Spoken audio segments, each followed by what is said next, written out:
For me, I think the real turning point was maybe when I was 11 or so. I lived in New Jersey, and I didn't know that many other people who were into the things that I was into. And suddenly, I was able to meet other kids and talk to them about music and politics and sort of form our identities together. And I don't think I even knew at the time how this is not a thing that was possible at any point in history before. I was at a friend's place and he showed me the modem went with its chirping characteristic sound. And instead of just connecting to a computer, he was connected to a gateway computer, giving him the possibility to access other computers. This just blew my mind.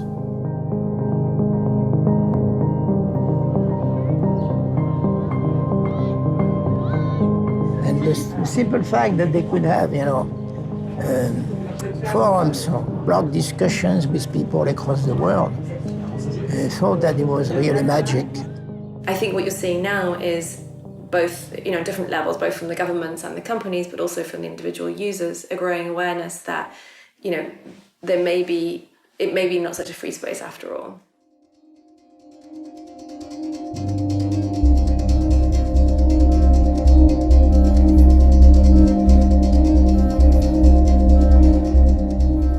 US intelligence confirms it's collecting the private messages of internet users. 9 major internet companies, they include Google, Facebook, Yahoo, Microsoft, Skype, YouTube, Apple, AOL, and Paltalk, have been used by the FBI and the National Security Agency to monitor photos, videos, emails, audio, and all other sorts of information, tracking a sweeping scope of individuals' online activity.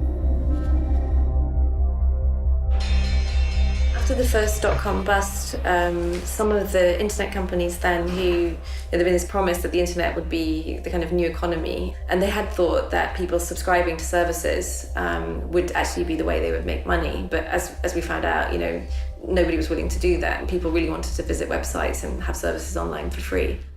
After that, a couple of organizations started experimenting with the idea of using the data that they had on their users and realizing that this was quite valuable in the context of advertising. And that's kind of how it started. It's what some people call the internet's original sin. When 9/11 happened, they took the programs that I had helped do and put together and used them to spy on everybody on the planet, including all US citizens first. We were the first ones who they adopted bulk acquisition and bulk collection on. That was US citizens. They do it in the easiest way they can, which means if companies have assembled information about their customers, then that's a readily accessible set of information about a large number of people. Then the intelligence agencies will simply go there and buy it from that company or get access to their data directly.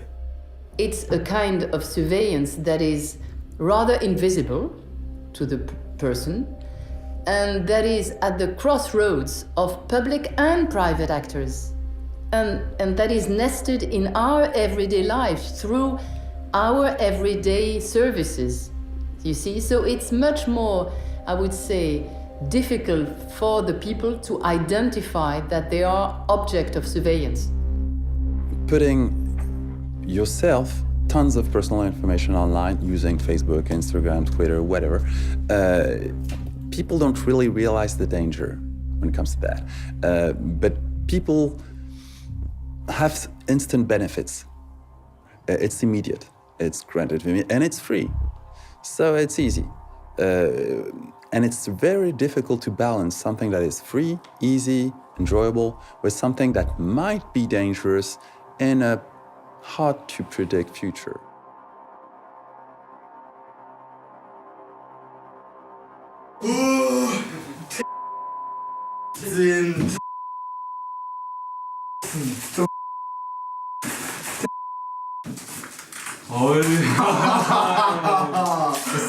Was du selbst oder was? Ja, boy! Willst du ja mal zusammen gucken, wie das gefällt da? Oh oh.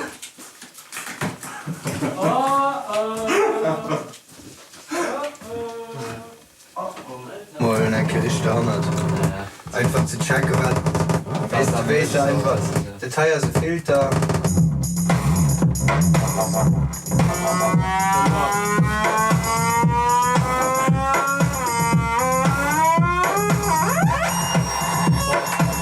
das sogar, weil... Gehst du? Ich bin prüfen, weil ich schon um 6, halb 7 im Keller bin.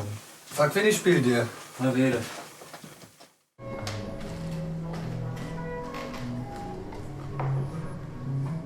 Gordon hat, weil der Regie gemacht hat in Leipzig, wie man da vorgeht, weil die haben irgendwie nicht mehr viel Geld über und Gordon will irgendwie dabei haben. Und das wird wahrscheinlich irgendwie so eine Vertragssache.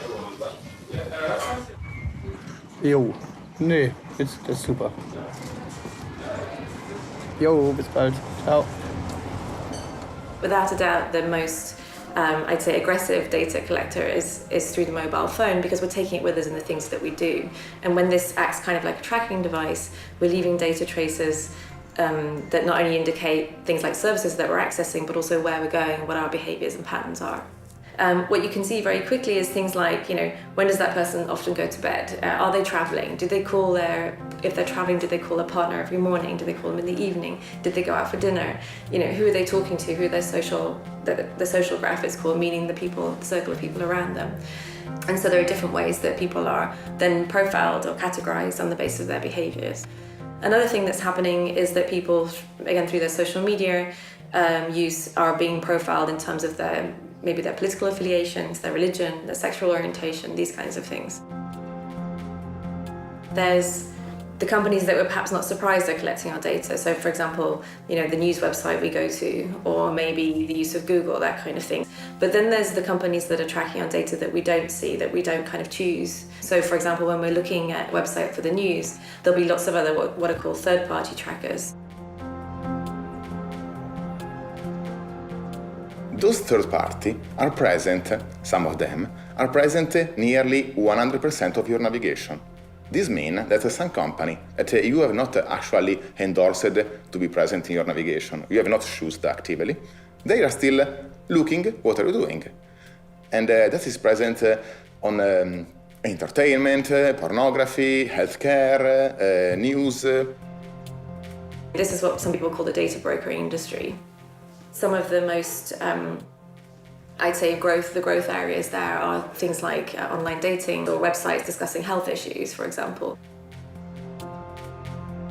The business model for the people who are providing the site is to collect your data and often sell it on, for example, in the case of health sites, to pharmaceutical companies.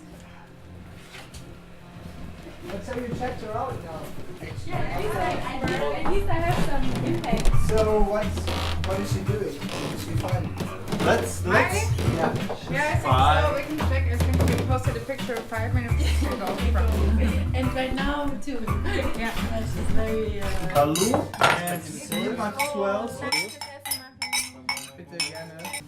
Yeah, I'm always sending nice ones and then Kim is answering the ugly ones. I said, that's nice, and Kim said, no, this is nice. Is that like emojis that you have to buy? No, you just download. Why would connect my camera? But it's not about this, it's just a possibility that if you want to value, they can do it. Like, well, but this is technology. This is technology. But I feel like that's why I don't care, because I think, okay, no one wants to know what I'm doing anyway. I mean, but I think it's really interesting that everyone says I don't have anything to hide. Like, I have something to hide because I do stuff which is against the law, and I think we all do in a way. I'm not doing anything against the law. I don't have anything to hide. I don't have any. Well, I do actually.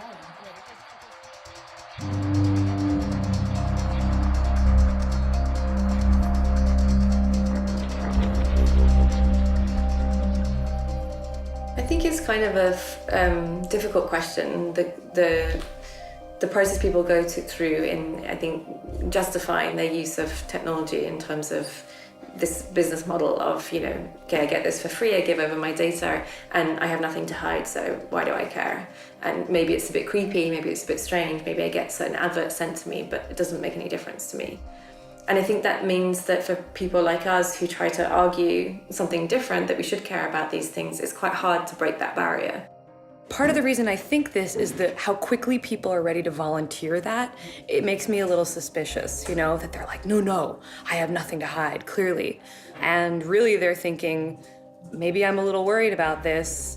but I don't want to be the one to say it. Think about how people who care about surveillance have been marginalized, you know? There are so many jokes about wearing the tinfoil hat and, you know, do you really believe that they're reading your emails? When I hear someone say that, I actually hear them say, I believe something quite different from this, but I don't want you to know that I do because I don't want to be the one who thinks that. And the other problem with the nothing to fear, nothing to hide debate is that all of us do have something to hide. You know, every single adult has probably committed a criminal offence in their life. It might be something quite minor, like stealing from work, or traffic violations, but there are many activities that are criminal but not necessarily deviant. You know, the criminological literature will tell you that a lot of people offend consistently, you know, and it's in, you know, the percentage of like 60% or more people will regularly commit offences. These might be minor offences. So lots of us have something to hide in that respect. If you say you have nothing to fear because you have nothing to hide, so be happy, not worry, I say, okay, fine, turn over the keys to your car, your house, all of your passwords, all of your accounts, medical records, everything. And I'll put them into a special secure lockbox, but I'm gonna keep it, I will keep it for safekeeping. No one, and I've this is now thousands of people over the last several years in front of multiple audiences, no one was willing to turn over any of that information to me. And I'm asking them to consent. Okay, tell me. So basically what we would do is put a spy software on your cell phone, which is gonna look at the patterns and actually at the things you agreed or clicked OK on the terms of condition of the apps you're using. Yeah. This plus your browser, we would mostly look not really into the contents, but on what we call metadata, where you're going, when do you browse, to whom do you talk, and basically look a little bit like what does your digital life say about you. Yeah.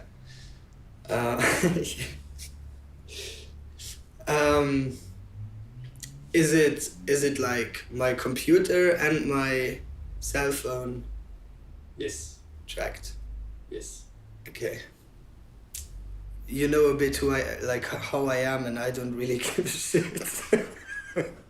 So, because that's what I always think, what everyone tells you, that I still think that I have not that much to hide, but, you know, you will see maybe.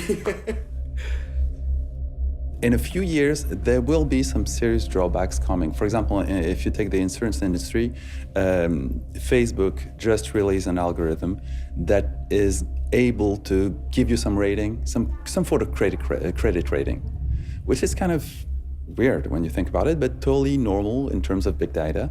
Facebook is totally able to predict if you will pay back your loan or not. There's usually a point at which people do care, and I think that's the question of what do they care about? So do they care because they know that the tax inspector is now using these technologies to track people? Do they care because they've got a family member who has a history of mental health issues? Do they care because they themselves don't want to be given a different, deal in terms of, now very high health insurance costs because of their lifestyle, this kind of thing? Credit rating is totally predictable. It will happen. In a few years, your personal information, the one you're willingly putting online on Facebook, Twitter, all this thing, will give you credit rating. And if you end up with a bad credit rating, well, you ask for it. You were the one thinking that you had nothing to hide. I like to speak about intimacy. And if fundamental rights seem like something remote, something you may not want to care about because, you have to fill your fridge, you have to pay the rent, you have to wipe the baby's ass and whatnot, then an intimacy is not what you're willing to give up. You understand what it means. Intimacy is those spaces where you are truly yourself, either alone or with people you decide to share this intimacy with. Intimacy is when you're naked, either as a metaphor or really. It's when you can experiment with yourself, you can experiment with with new ideas, with new concepts, with new practices, without being judged by your peers. If you're in the middle of a crowd of 100 people and take a guitar and think, what would it do if I played like this, cling, clong, clong? You would never do it. If you're alone in your bedroom with that guitar, you do the cling, clang, clong, and maybe it sounds like shit. And you try again, and again, and again, and again, and again. And maybe after 1,000 times, you'll feel ready to have another person listen to it. And maybe after 10,000 times, you'll feel ready to have 100 people listen to it.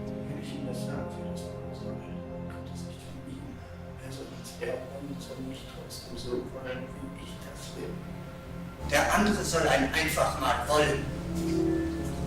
Aber von sich aus soll der wollen. Ja, von sich aus soll er das wollen, aber so wie ich das will.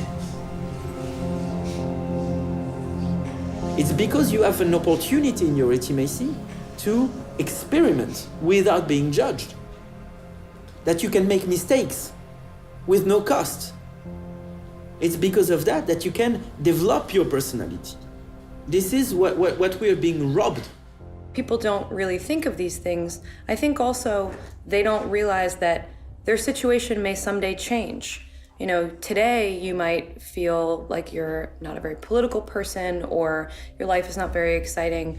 But what happens if suddenly, let's say you live in a rural part of the world and an oil company wants to put a pipeline through your land or something, that now suddenly you do have some things to hide. You do have an adversary. Arguing that you don't care about privacy because you have nothing to hide is no different than saying that you don't care about freedom of speech because you have nothing to say. But the bottom line here is, even if you're not using a given right at this precise moment, other people do.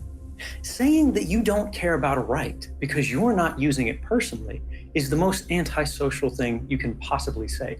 What it's saying is that I don't care about other people. Now, particularly if this is being said by someone who occupies a position of privilege. You know, if you're a rich, old, white guy sitting on the very top of society, you don't care what the laws are, you don't care what the rights are, because society is ordered to protect your interest. It's the minorities who always face the greatest risk.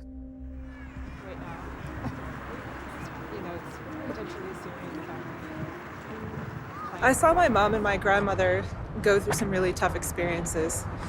And I, became aware that discrimination and violence against women and girls wasn't just happening in my family or community.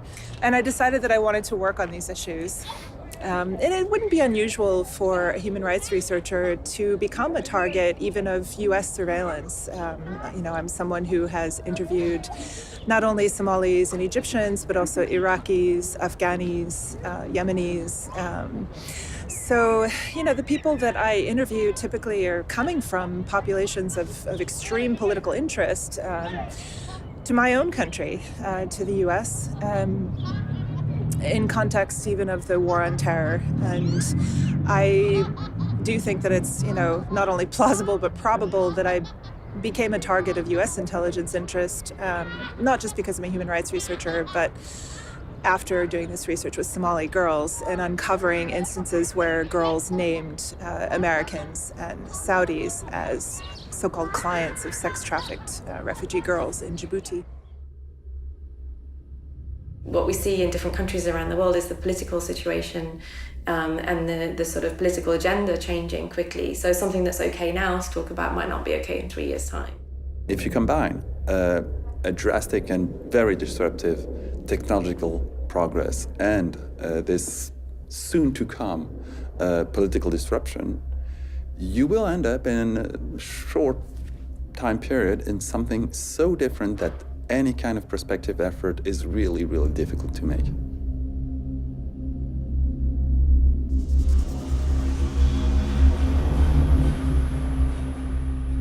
So I'm gonna plug in the USB stick and we can have a look at what data we have. Mm-hmm. So we have different... Historiques, all logs. Exactly. So all logs, that's data from his iPhone. And from the MacBook. And from the MacBook.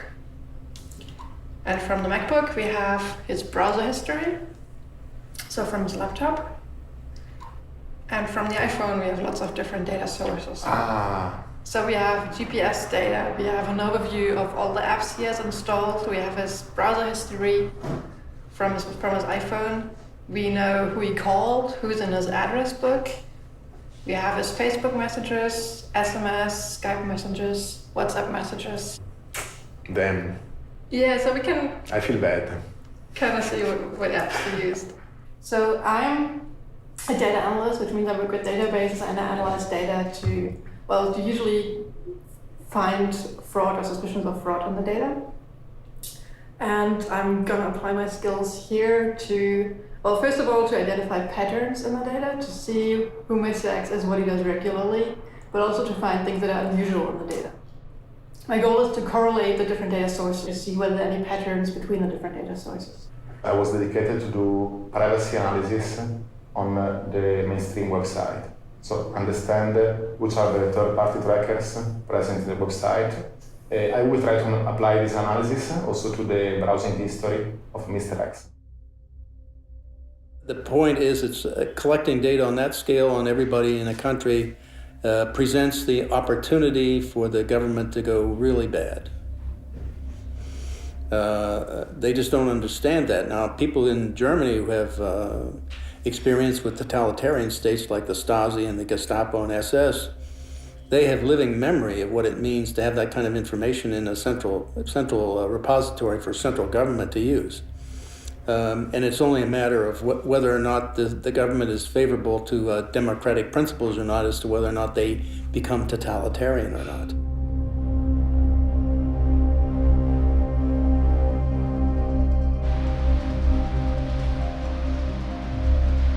Mein Plan war, mit der Demonstration mitzulaufen bis zum Ende, dort wo das Politbüro auf einer Tribüne stand. Auf meinem Transparent stand der Satz: Jeder Bürger der DDR hat das Recht, seine Meinung frei und öffentlich zu äußern. Hier an dieser Laterne hatten sie mich eingeholt und haben mich an den Armen gepackt und ich sollte abgeführt werden. Dann haben sie mich aber gepackt und weggeschleift. Hier diesen ganzen Weg habe ich mich schleifen lassen. Der Pelzmantel meiner Mutter war danach hinüber. Und hier stand ein großer Lastwagen, ohne Plane, also ein freier. Und hier bin ich dann kontrolliert worden. Da haben sie dann auch mein Transparent gefunden, was ich im Rucksack noch hatte. Und und dann sollte ich auf den Lastwagen steigen. The Minister of State Security always said, we have to know who is who. That was his always repeated sentence. That's the main question in our work.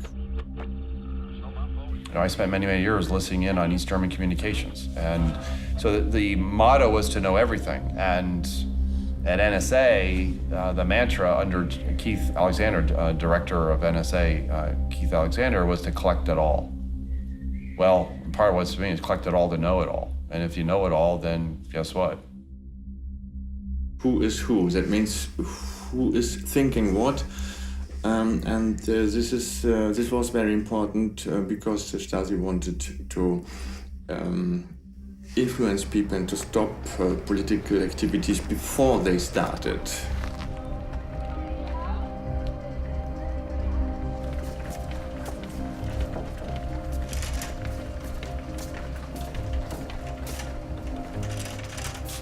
Diese Oppositionbewegung der 80er Jahre begann in der Hochzeit des Kalten Krieges, als Atomwaffen in Deutschland stationiert wurden. Also wurde ich dann Mitbegründerin des ersten Friedenskreises der DDR, des Friedenskreises Pankow, gegen die Militarisierung des Lebens in der DDR, gegen die Stationierung von Atomraketen, gegen Militärunterricht in den Schulen.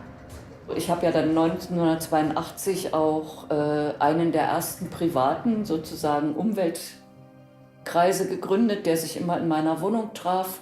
Und später dann ab 1984 kamen dann auch Menschenrechtskreise dazu, also Kreise, die die Menschenrechtsverletzungen in der DDR thematisiert haben.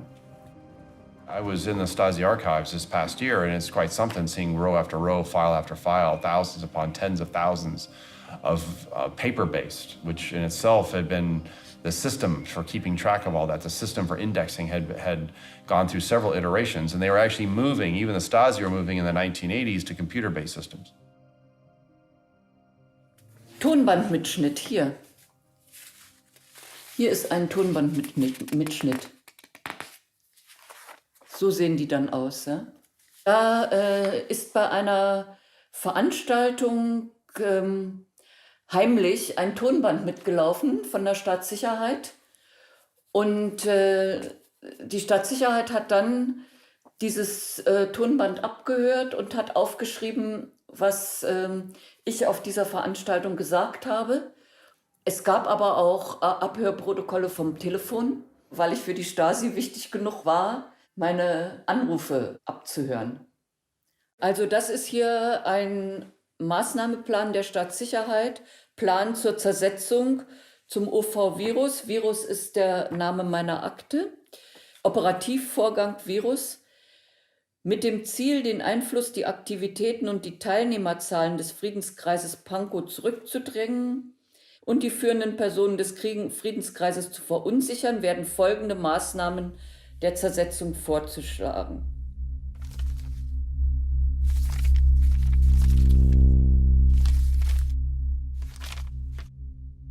Das ist ungefähr ein 20.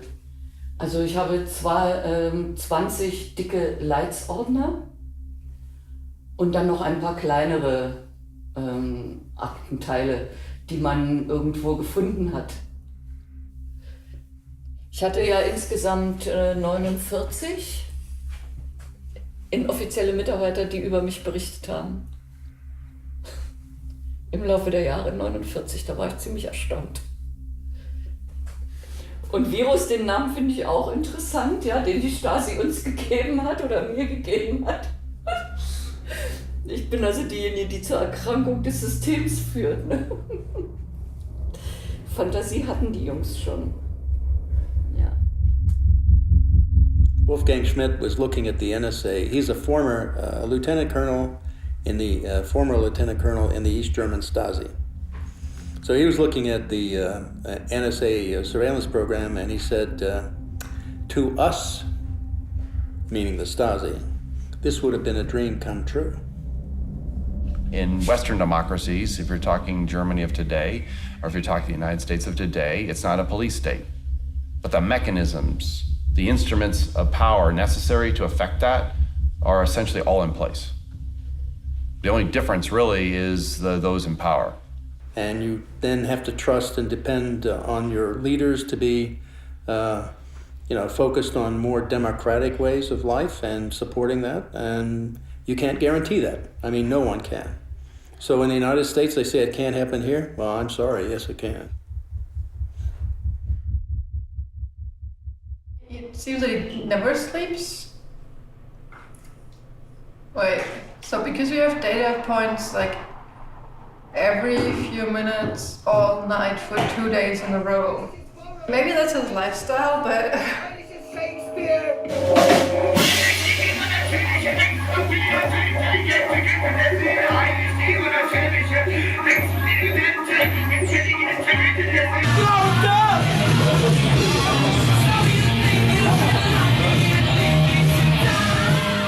Here, for example, last data point is at midnight, and then we have another one at 11 in the morning.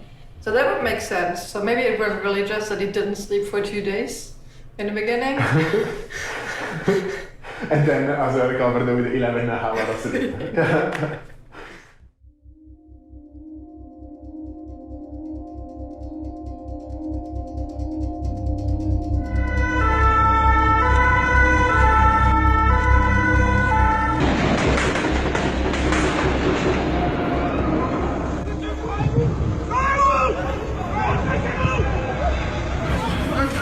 Monsieur, qu'est-ce qui s'est passé? Il y a eu un attentat.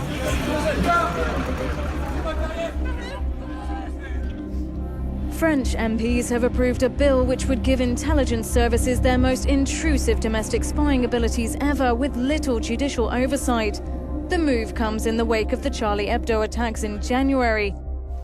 This bill will govern all of the powers available to law enforcement, the security and intelligence agencies and the armed forces to acquire the content of communications or communications data. Dies ist ein guter Tag für die Sicherheit und die Freiheit der Bürgerinnen und Bürger Deutschlands. Es ist ein schlechter Tag für die großen Verbrecher aller Art. The net effect is if you are a law-abiding citizen of this country, going about your business and your personal life, you have nothing to fear. There are many narratives. One is the nothing to fear, nothing to hide argument. The other one that's commonly articulated is that there is a balance between security and liberty, or sometimes that's more narrowly defined as a balance between security and privacy. It's an extremely problematic way of conceptualising these things for several reasons. Benjamin Franklin said something along the lines that people who are willing to give up their liberty for security will lose both, and they deserve neither. And what I take from that is that there's not a simple balancing. These aren't things you can easily quantify and measure against each other. I would say very simply, bulk surveillance has been a direct and absolute continuing failure. I mean, it has stopped. They justified by the terrorist groups and stopping terrorism as the means of doing it, the reason why they have to do it. But in fact, it has failed in every turn. Every attack has happened, and they've not been able to stop it by bulk collection. Each time you have a terrorist attack somewhere in the world, you hear right after, oh, see, we need more security, we need more securitarian law, we need more power to the government agencies and the such. It's more than 20 years I am in data protection, but I still am a member of the judiciary with a background on organized crime, anti-mafia legislation, and it was me drafting the so-called Italian Patriot Act. So no need to persuade me that at certain stages interferences are essential and even invasive activities by the state. The deficiency of criminal investigation by police and judicial offices should build on selective sources. What works is difficult, is infiltrating the networks, is surveilling the individuals, is blending into the mass, is for agents to learn languages and risk their lives. And the agents don't want that. They got those big computer systems where they can watch the whole world. Well, guess what? It doesn't prevent terrorism. That's true in Paris, that's true in Copenhagen, that's true in London, that's true in New York and in Boston and Texas and California. All those attacks, they've never been stopped, yet the people they knew that did it, they knew about them and knew they were potential terrorists. But they didn't do anything about it, and the reason is because of this bulk acquisition. They have to wade through all this bulk data to try to assess them and what they're doing as a threat. That means the consequence of that is people have to die first. Then you go look at the people who did that, and then you focus on them, and then you go after anybody who's associated with them. A focused, targeted approach will give them the opportunity to stop people from dying. That's what they need to do.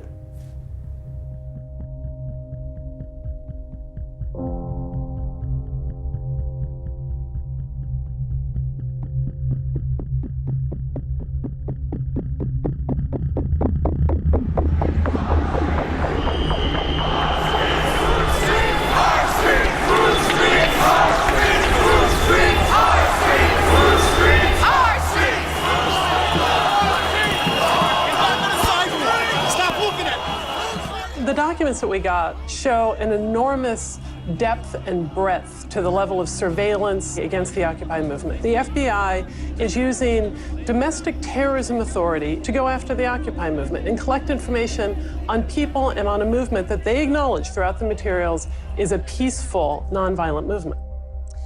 Anybody and anybody associated with them were surveilled, which meant they had carte blanche, treat them as a threat, and simply in league with the government and others to find out everything there was to know about them. Remember, Occupy Wall Street, interestingly enough, did end up resulting. People were on the streets facing police, right? Meanwhile, there's all the hidden side of that. And with cameras that can now do facial detection from many hundreds of meters away, scanning crowds, right? And incorporating that all into databases just based on a few select points.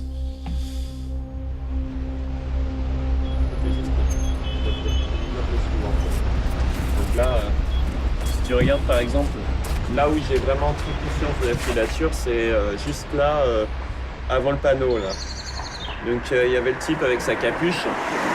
Déjà bon, il y a des moments où les capuches, la capuche, l'air comme ça avec le sac à dos qui regarde obstinément ailleurs quand on le regarde. Et au moment où j'ai fait demi-tour, il s'est passionné d'un coup pour l'interphone de l'immeuble en regardant si c'était pas l'adresse là. Enfin, c'était assez maladroit, assez mauvais. Il y avait aussi une femme qui me suivait. Donc là, c'était derrière, là, dans le pâté de maison. Il y avait aussi une femme qui me suivait sur la rue transversale, là, ici. Je suis allé, à un moment donné, je suis allé vers la bibliothèque. Je me suis dit, bon, je vais aller... J'ai hésité un moment. Je me suis dit, où est-ce qu'il faut que j'aille? Donc j'ai commencé à aller vers la bibliothèque. Je l'ai remarqué. Je me suis dit, non, c'est une mauvaise idée. Je suis tout seul. Je suis allé dans un café au centre-ville, en fait.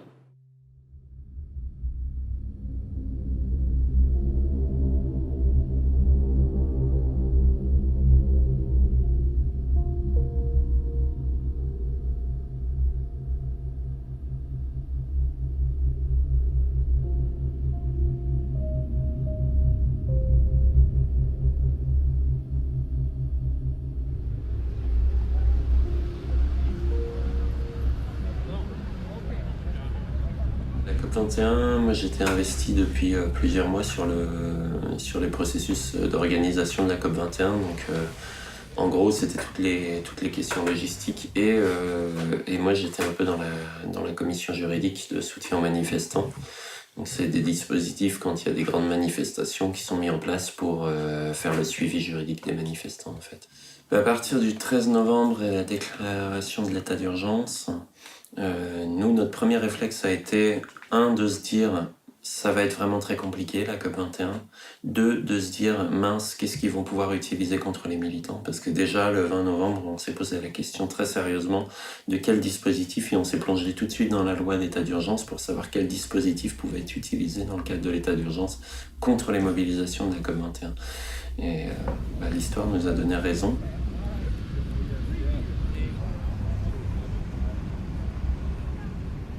Et ça a mis une pression extraordinaire sur l'ensemble des dynamiques, puisque c'était censé être une mobilisation internationale où étaient attendues des dizaines de milliers de personnes, voire des centaines de milliers, parce que c'était plutôt sur ça que tablaient les grandes organisations telles que Havas ou autres, qui le 29 novembre voulaient ramener plusieurs centaines de milliers de personnes dans la rue.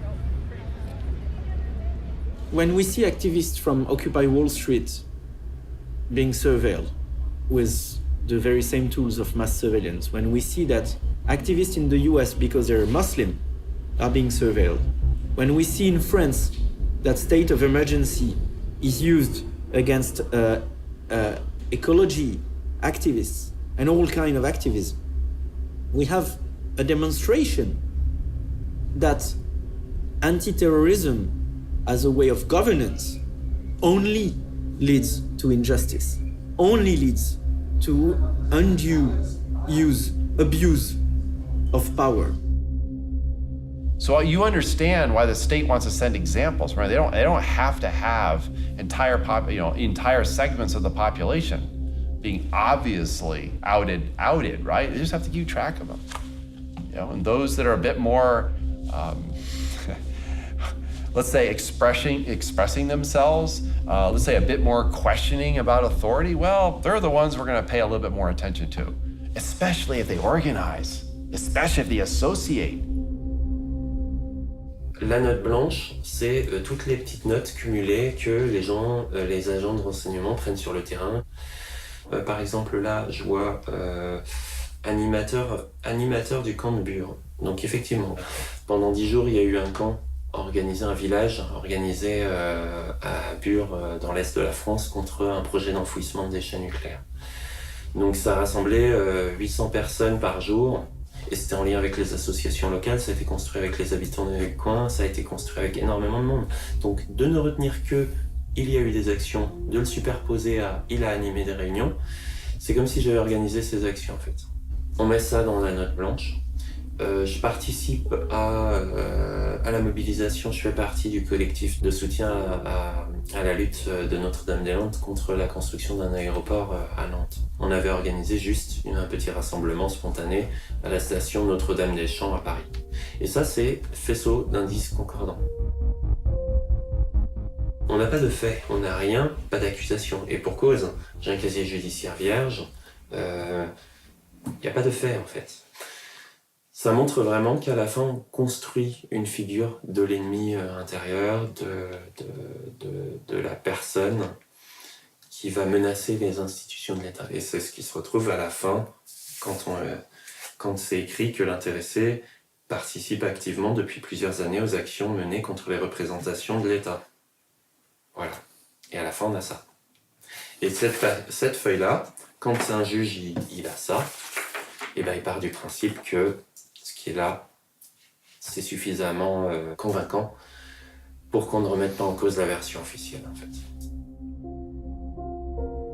Do we really want a preemptive crime society where if I decide you might be? I mean, this is what's happening. This is where if you get this much information, the temptation of a secret power to abuse it, where you turn your own people inside out because you have the power to do so. And that is pathological. This is a pathological condition. It goes far beyond actual threats. It goes far, you have threats, right? Because that's to justify the need for all of this security apparatus. But you're ultimately using it for social control. I think any state which does surveillance is essentially to make sure the state power will not be endangered by the people. They want to keep the power. So they want to know what people are doing, with whom they have relationships, so that they can, if necessary, block the people they think are part of the political antagonism. We redefine what privacy is. No reasonable expectation of privacy. Wow, redefine privacy, so you define it in a way that actually suits the interests of national security. Whoa, remember that thing? Nothing to fear, nothing to hide. Then why, if you're so fearful, are you that fearful of the people? I mean, I can reverse all of this. I can reverse it and say, they must be incredibly fearful of the people. They may not say it that way, but then why would you need all these records, just in case?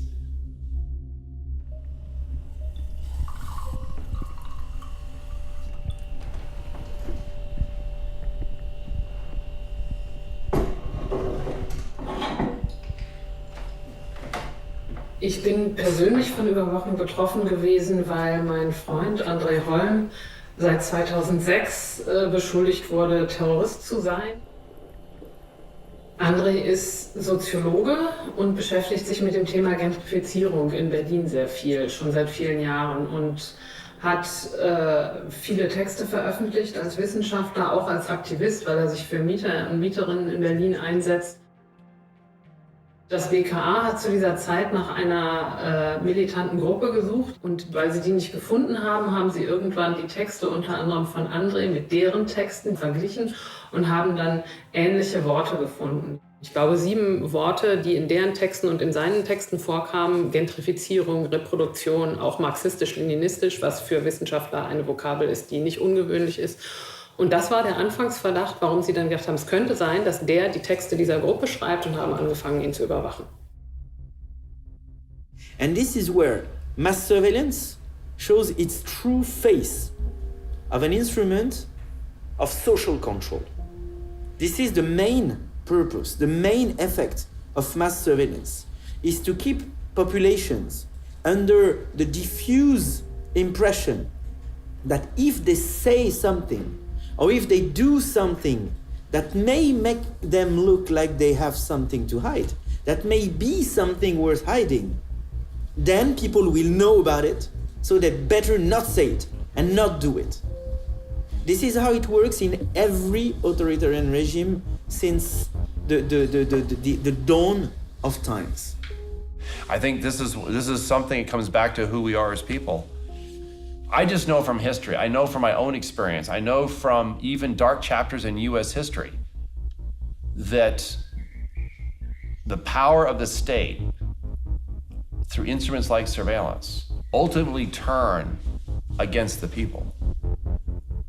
And it's not far removed, right? It's not far removed to take that kind of power and now establish something that's clearly undemocratic.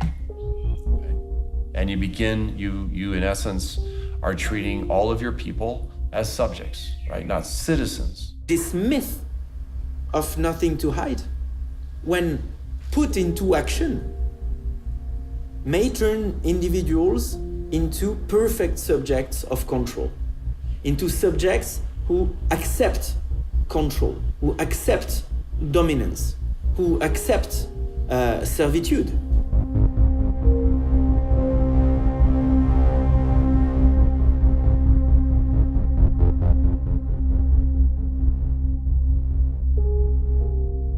You remember, even in 1984,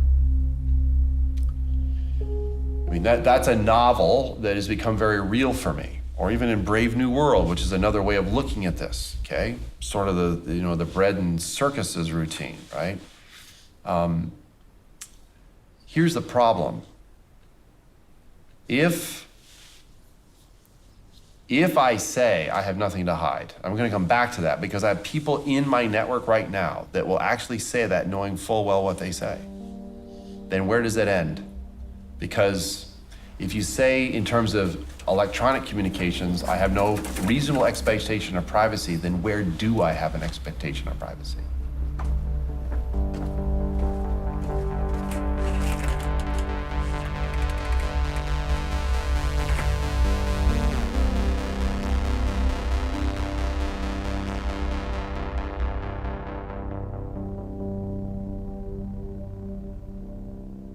After the first time we met, around 5 weeks passed. And in this time, we perform a sort of unprofessional stalking of a subject we call Mr. X. So we only looked at the metadata. That meant we didn't touch the content of your Facebook messages and so on. We only considered data about data. Mm-hmm. So for example, if you talk on the phone, metadata is how long does a call last, who's calling, whom. And the reason we only looked at metadata is because that's really what governments admit to doing in terms of surveillance. And people think it's not that bad, it's just metadata. It's not actually the content of my email, it's just who I send it to that can't be that bad. But the thing is, of course, if you correlate data, you have metadata from different sources, you get a storyline, and maybe the content isn't even that important anymore. So at the beginning, we just start to address where the subject moves, to figure it out in the space where you are. This is, for example, the first week, no? Between the 23 and 27 of March. And we see that you spend some time in Berlin and then in Hamburg. In the third week, we saw that you were basically in Berlin only, and we are seeing a different visualization. It's called a cluster, and this permits us to see which is the location where you are more often. That is necessary to understand you are living in this street, Wartstrasse, near Tempelhof. In the fourth week, we are seeing a different visualization. Most of the time you were in Berlin. Sometimes in the northeast to do sport. Sometimes when you are running around the Tempelhof airport. But most of the time you see the color, the darker color show where you were more frequently. So your place, the bar is in front of your house, and some friend of you near Gorlitzer Park. In the last week, we see in fact that you went in Leipzig again, and also you move in Luxembourg, where you when we discovered that you are in fact born. Analyzing the URL you are connecting, we saw at first who you are and which is your Facebook profile, and then we find another secondary event. What has attracted me was this spike. This is the most high-frequency usage of web you have done during this month. Why, I wonder? That was the point. 27 to 28 of March has get aired one episode in which you were performing in Tatort. The reason of the spike of the navigation is that you were quite concerned on the critics and the reaction of the person. So mostly you are checking if everything went good, if your performance has been appreciated by the audience. A spike of Facebook message appears of persons that normally don't talk with you. So probably they were just telling, congratulations, I saw you, well done, Max. And this is the same kind of anomaly that happened during the birthday. When persons that normally are not in touch with you, but for that day, they arrive.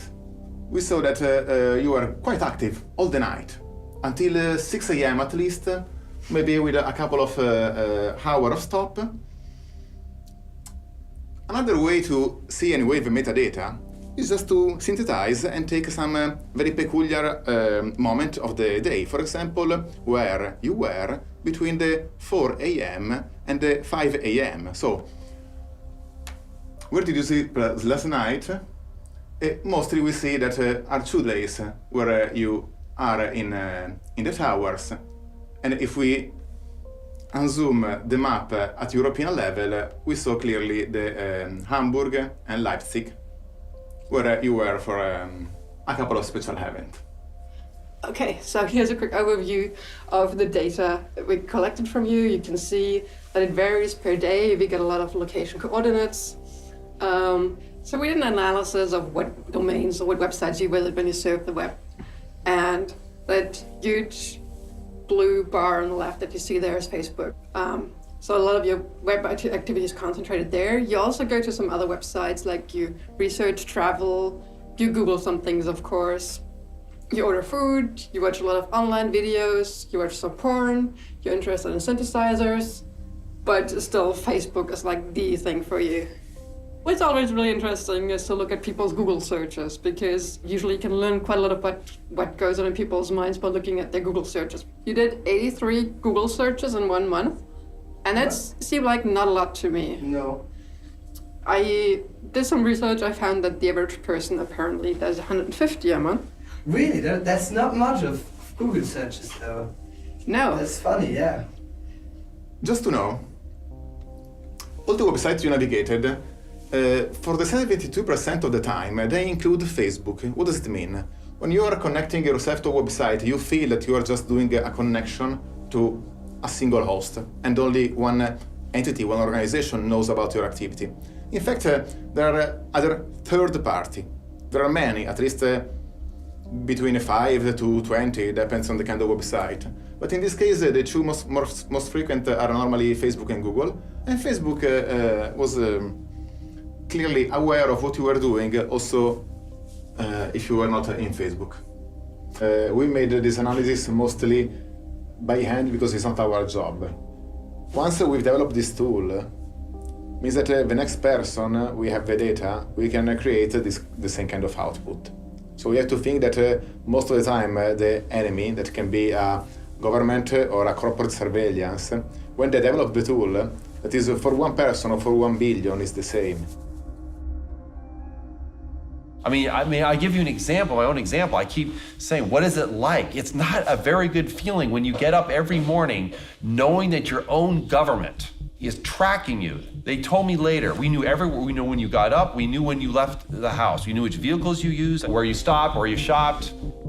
Every electronic communication that they had access to was being monitored on a 24/7 basis, including my phone. Where do you go in that regime? Where do you go? I can get emotional. Where do you go? Where's a safe place? Where do you go to be yourself, right?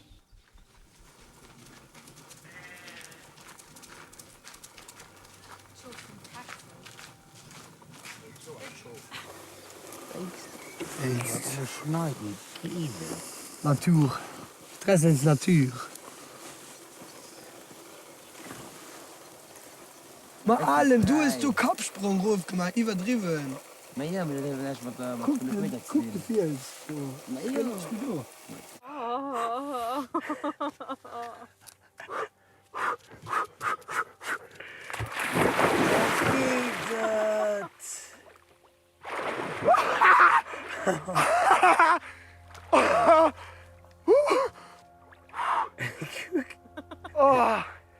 Oh, c'est bon. Oh, c'est froid. Are we back down to just my physical body? Just literally the only thing left now is in my head that's private? And even that's suspect with emerging technology? Then where do I go that's safe? Where's the safe room? I get back to 1984. Winston cowered in the corner. Why? Because it was the only place where the surveillance cameras couldn't see him, which meant they knew where he was. And in the end, people forget the rest of the book. They haven't read, people have finished reading 1984. It's quite dystopian because even Winston gives up. Winston is the protagonist. Winston is the person in all of this, right? What happens to Winston is what happens to society. Also die allermeisten inoffiziellen Mitarbeiter, die lange für die Stasi gearbeitet haben, und das ist die Mehrzahl, die hat das freiwillig gemacht. Zum Teil haben sie ein bisschen Geld gekriegt, ja, zum Teil ein paar kleinere Geschenke. Aber ich glaube, die Hauptsache war dieses Machtgefühl, was die hatten. Aber es war der Mann, der Bruder, ja, der Vater, der Sohn und so weiter. Die ganze Palette. Naja, das hat ja, glaube ich, gesagt, ja, in meinem Fall war es mein Mann. Und der hat aber dann später gesagt, er hätte das gemacht, weil er Angst hatte, dass ich verhaftet werden könnte.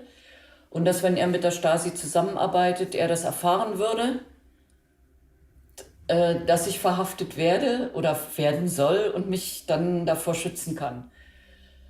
Und ich glaube ihm das auch, weil als ich zu dieser Demonstration gehen wollte, bei der ich dann verhaftet wurde, er hat alles versucht, mich davon abzuhalten, außer zu sagen, du, ich weiß es von meinem Führungsoffizier, dass du verhaftet werden sollst, also bleib hier. Das hat er nicht gemacht, ja.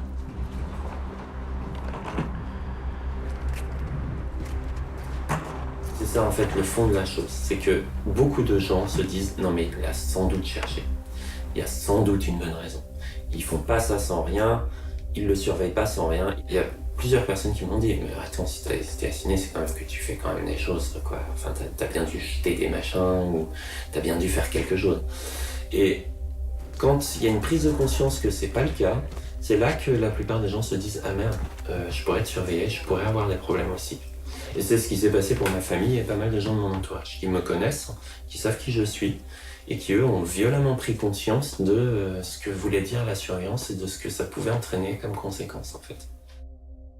Pour moi c'était un peu difficile parce que je savais que Joël était surveillé et puis cette surveillance, donc quand on le sait pas, mais dès qu'on commence à s'en douter et qu'on en est sûr, bah c'est une intrusion dans l'intimité qui est quand même très violente et enfin moi je l'ai vraiment vécu comme une violation de mon intimité.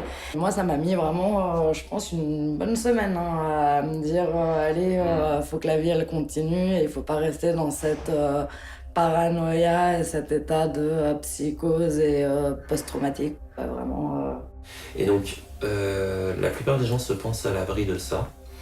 Mais il suffit que la police se trompe de porte lors d'une perquisition administrative sous état d'urgence, qu'un voisin mal intentionné ou un collègue mal intentionné dit lui, il est louche, il s'est rasé la barbe, il va à la mosquée, et on peut très vite tomber dans cette case de la personne surveillée en fait. Et d'avoir le sentiment qu'on est à l'abri de ça parce qu'on n'a rien à se reprocher, et ben c'est vraiment là où s'articule la force de la surveillance en fait. C'est qu'elle isole les personnes en fait. Elle isole l'individu, le bon individu du mauvais individu. Das fand ich persönlich furchtbar, das war wahnsinnig unangenehm. Faktisch zu wissen, hier in meinem Leben jetzt findet das statt, dieses Telefon wird abgehört. Es gab Observationen auf der Straße, also zivile Beamte, die unsere Wohnung beobachtet haben oder uns hinterhergelaufen sind. Es hat auch Kameras gegeben, das wissen wir aus den Akten, die auf unsere Hauseingangstür gerichtet waren und auf den Hinterhof. Andres Eltern, die phasenweise auch mit überwacht worden sind, weil unterstellt wurde, dass selbst die in dieser terroristischen Geschichte mit drin stecken. Wir wissen von BKA-Überwachung von 2006 bis 2010, also 4 Jahre. Ob die vorher überwacht haben oder uns jetzt noch beobachten, wissen wir nicht. Wobei ich auch in Akten später gesehen habe, dass auch meine öffentlichen Veranstaltungen, wenn ich über dieses Verfahren berichtet habe und über die Überwachung berichtet habe, dass auch das vom Verfassungsschutz beobachtet wurde damals. Und das kann ja sein, dass das bis heute stattfindet. Aber ich bin Jahre später irgendwann mal in den USA gewesen und kann mich sehr deutlich an das Gefühl erinnern, in diesem Hotel auf dem Bett zu sitzen und zu denken, jetzt sind sie wahrscheinlich nicht da. Und das war ein unglaublich befreiendes Gefühl, plötzlich das erste Mal das Gefühl zu haben, ich bin alleine. The feeling of not being able to conduct my work or my personal life without prying eyes and ears felt like an injustice, an invasion. There are levels in which it affects you also emotionally. In 2013, my mother, was given a diagnosis of a terminal illness, and some of the most important conversations of anyone's life, certainly my life, took place, as my mother was actually on her deathbed. And, after these feelings of, just total invasion, I wasn't able to sort of just connect with this experience of taking care of my mother without doing something about, the mobile phones that are constantly in the room. So, maybe strange to say, but it offered me some little bit of comfort while taking care of my mother to put the phones in the other room. And literally when she was, sharing with me some of the, the last things that she wanted to say to me, I had to go put the phones in the freezer. And, maybe that sounds nuts to a lot of people, but, it's mass surveillance, comes home. It's not just something that happens over there or to, NSA contractors. It's not just something that, famous people talk about or journalists are concerned about. It can touch the lives of people who think of themselves as regular people. What can make a bit afraid is really like this dislocation things. Like, this weekend where I was in Hamburg, that's really weird. Like to see like I was this dot at that point. You are clubbing here. Yeah.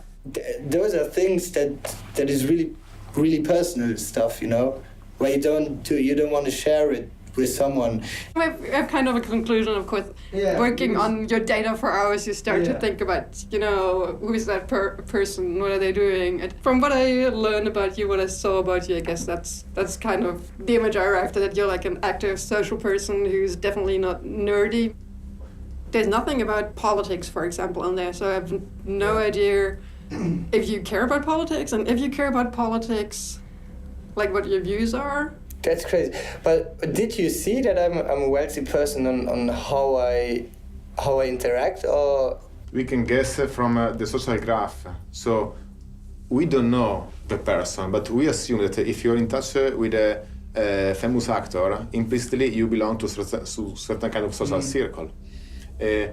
If your provenance is a person that speaks 3 languages, came from one of the healthiest places in Europe, again, is another probability, another high chance that maybe you belong to a certain kind of social status. And then it plays a role in terms of, for example, credit rating. Insurance might become more expensive for you, or products at the extreme end might become more or less expensive for you, depending on how much money you have and how much you want them. Because we can kind of see what you do and what you need. If you have the indicator of don't sleep for 2 days in a row, or to be in the point A to a point B in less than this amount of time, that means you are going fast with your car, are things that somehow discriminate you. Yeah, I feel that is really unfair. And Facebook addict, yeah, it seems really weird because I don't post that much, you know. I don't go like stalking people, and it's more like to do, well, yeah, to advertise like my job. I was using when you connect us Facebook the first time to understand when you wake up. Yeah, I guess most of the people do that. I don't know. I do it like this. It's weird. You have to think that the app we are installing in our mobile phone most of the time have access to some of the metadata we used. And you don't know exactly who is behind. We promised to you that we are not going to make any harm with your data. But when your data are collected by 20 or more anonymous company in the other side of the ocean, and you for them are just a number, that is the scary aspect of the corporate surveillance. They pull in all the metadata of your transactions, and then they can do timelines of your entire relationship in the community that you have and the transactions over time in sequence, and build basically a timeline of your electronic life. It's all done automatically with software. It doesn't take people to do it. They called it the corporate store, sort of in quotes, the corporate store. It started off with just phone numbers, which obviously can be indexed to names and addresses. And then it turned into emails, financial information, internet usage. Well, what they're primarily interested in is who are you hanging out with and what are you saying? Who are you spending time with? This is where the metadata actually is quite significant.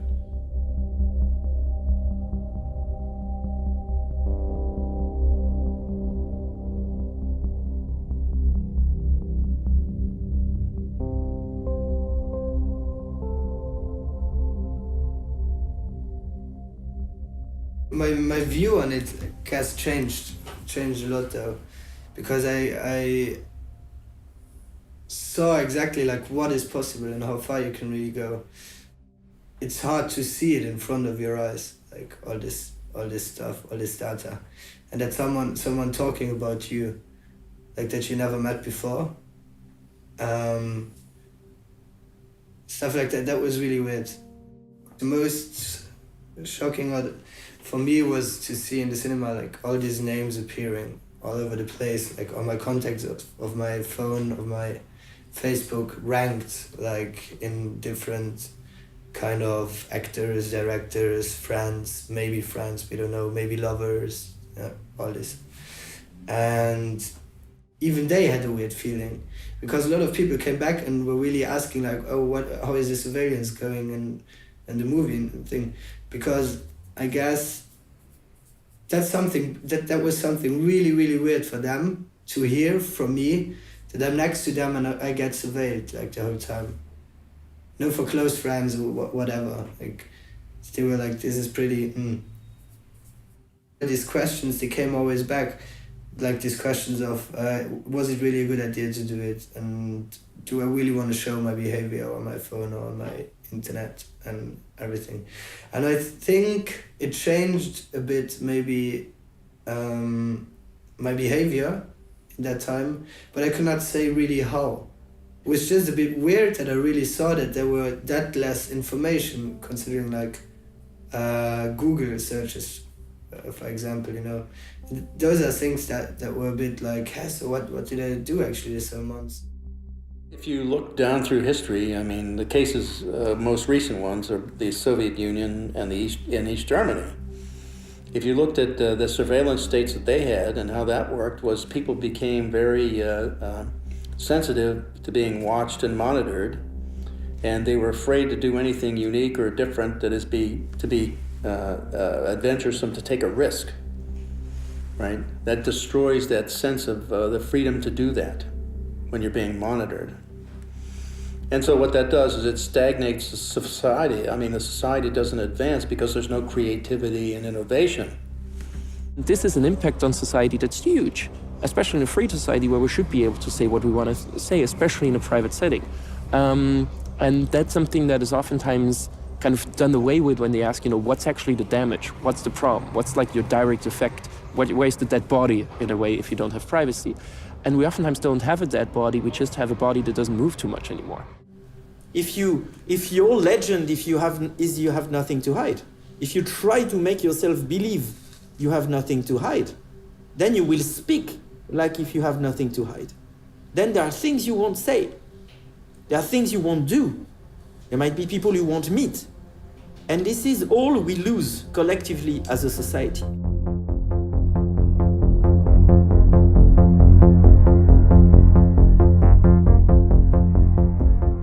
It's probably the first time in history that technology is allowing the possibility to have a real mass surveillance, again, from public or private actors. And as you said, this surveillance is rather accepted by the person. So the question that we have collectively to ask ourselves is it exactly the type of digital environment we want? And I think we're right at this moment now. I have my answer, but I think all of us, we should ask ourselves this question because the choices won't be exactly the same, you see. The things we should not do are thinking that there's nothing we can do about it and we lost already. What we can do is to convince each and everyone that it's not a lost battle and that it is worth fighting to start with. Es gibt keine unwichtigen Informationen. Und jede Information kann missbraucht werden, wenn es jemand missbrauchen will. Und ich sage den Schülern immer, ihr müsst aufpassen, was ihr von euch preisgebt. Denn so schön diese neuen Möglichkeiten alle sind, aber die beinhalten auch eine Überwachung der heutigen Menschen, von denen die Stasi nur träumen konnte. I think another thing people can start to do is also play around with just kind of feeling like they understand how the technology works a bit more. You know, using a computer or a mobile phone, we've been taught that it's a bit like a washing machine. You know, you put stuff in, you press the program, and then you don't think about how it works. The truth is the less you know, the less control you have over what's happening. So, like, motivating people to get a bit more interested in knowing how the internet works, or knowing how your device works, or knowing why it is that the company's giving you free services is pretty important. There are a lot of things you have to learn. If you want to fly, you have to take courses in flying. If you want to run, you have to train yourself in running. And I believe the best way is the community learning by other people, which makes it more convincing and also more understandable very often. There is, for pretty much everything that you're using now, every Microsoft or Apple product or Google or Facebook or whatever, there is probably an alternative. And in most cases, the alternative is very good. And, you know, just really simple things like using a search engine that doesn't track you, like Disconnect or DuckDuckGo, because we know that Google is a very powerful surveillance engine, you know, in all these great, you know, really sophisticated tools that it gives us. It's taking all of our data. Signal for texting is something that I teach. Tor browser, that is the web browser that helps protect some of your personally identifiable information from websites you visit, from your internet service provider, from anyone who's observing your network traffic, whether they are, you know, your work IT department or a sovereign state. I think we have to be very humble here. We have to think very carefully how we speak about those things. Saying to someone saying to someone living in an authoritarian regime where internet communications are particularly surveilled, oh, you should use Tor, may end up having this person taken to jail or worse. Because in some countries, maybe just using Tor blinks a red light, potential political opponent detected. So it's not about giving advice, it is about sharing and understanding, and it is also about building collective resources where we can efficiently mutualize knowledge. So on a case-by-case basis, we can find appropriate solutions. The good part is that once we arrive to a world where half of the population will encrypt for no reason, it will help others by overwhelming the surveillance state with uninteresting encrypted mails. But we need this hype to start and begin for all of us to be really secure. We need free, liberal software. Software that belongs to the humanity as a whole. Software where everybody on Earth has the same freedom as the author to get to understand what a piece of software does and to get to modify it. Then we need decentralized services. Decentralized services means that you know where your data goes. You know what is happening when you click somewhere. You know what is stored, you know where it's stored. So we need all this in conjunction with end-to-end encryption, not any form of encryption. End-to-end encryption means that you generate a cryptographic key, I generate a cryptographic key. We decide to share those keys, and then we are in control. What I like about the tech side is that there is something that can be done. Each of us can make a change to our behavior in terms of whether we encrypt our communications, whether we use free software, hopefully some combination of all these ideals. And even just making one small change today does do a great deal. Just using an encrypted texting app like Signal for your communications between your friends is not perfect. Phones are bad, all these other issues, but it's something. And I think it shows people that they are empowered to make a change themselves. And it means also that democracy, people got to understand, democracy is not a spectator sport. You have to participate, you have to be active, and you have to do that continuously to ensure that you keep your rights and freedoms. You can do access requests, you can ask any company in the world, what data are you storing about me? They have to send you a copy of everything they hold about you. You have an idea of what they're actually holding about you. You can see, they shouldn't have this information, where did they get it from? And this creates a lot of trouble, interestingly, for companies. If just individual people are asking, what are you actually having on me and why do you have that and how is this legal? It gets the whole legal department going crazy. It's an industrial challenge that would take policymakers on a path of really doing shit for growth and jobs if this is really what they care about. Rebuilding the capacity in Europe, in Germany, in France, and everywhere to build computer chips, to build computer systems we can understand on a hardware base is something critical. When we realize that there's something we can do on a personal and community level, I think it can encourage us to act at the political level more, so by contacting our lawmakers or supporting organizations that are doing the work of law reform. One of the most powerful things that I think has happened since Snowden is this massive increase of all of those things. All the people who are working on this stuff, more or less in isolation, have come together in a way that is, I think, when I think that we're going to win, I think it's because of that kind of solidarity that we have.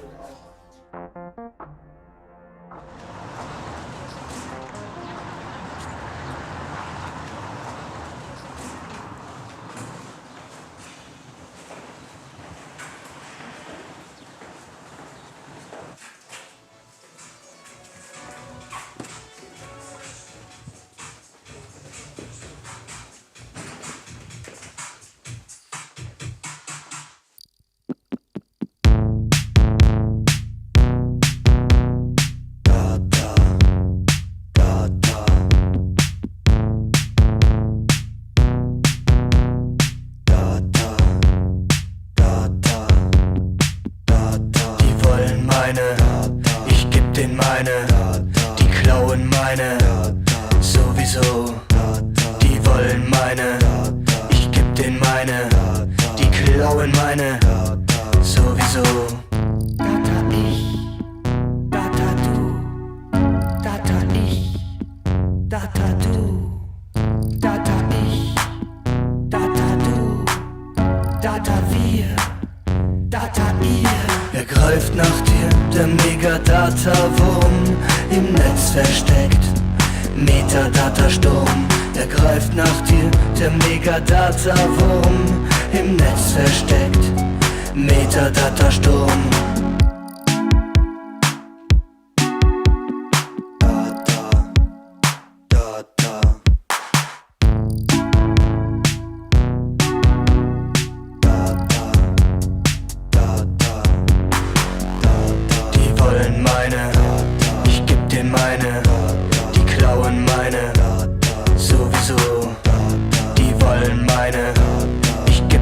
Beine, die klauen meine.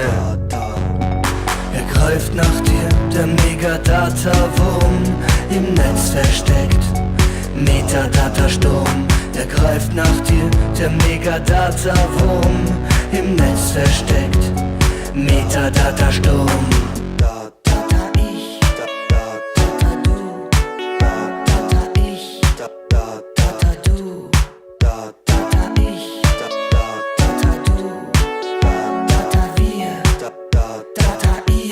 Die Staatsmacht wird unsere Data inspizieren, analysieren, sich konspirieren und damit regieren. Er greift nach dir, der Megadata-Wurm, im Netz versteckt. Metadata-Sturm, er greift nach dir, der Megadata-Wurm, im Netz versteckt. Metadata-Sturm, er greift nach dir, der Megadata-Wurm, im Netz versteckt. Metadata-Sturm, er greift nach dir, der Megadata-Wurm, im Netz versteckt. Metadata-Sturm.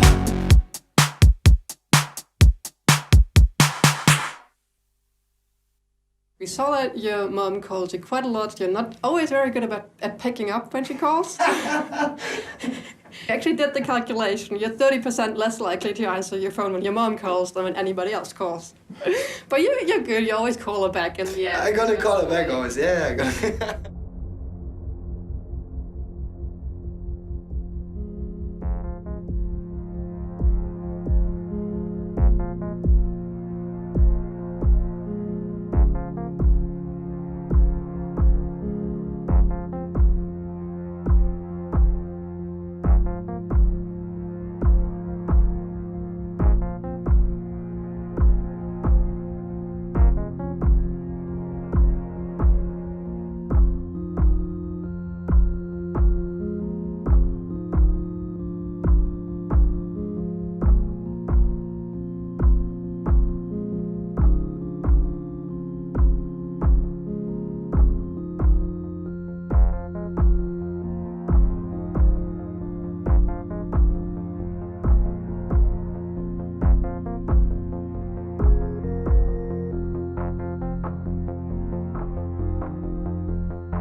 Thank you.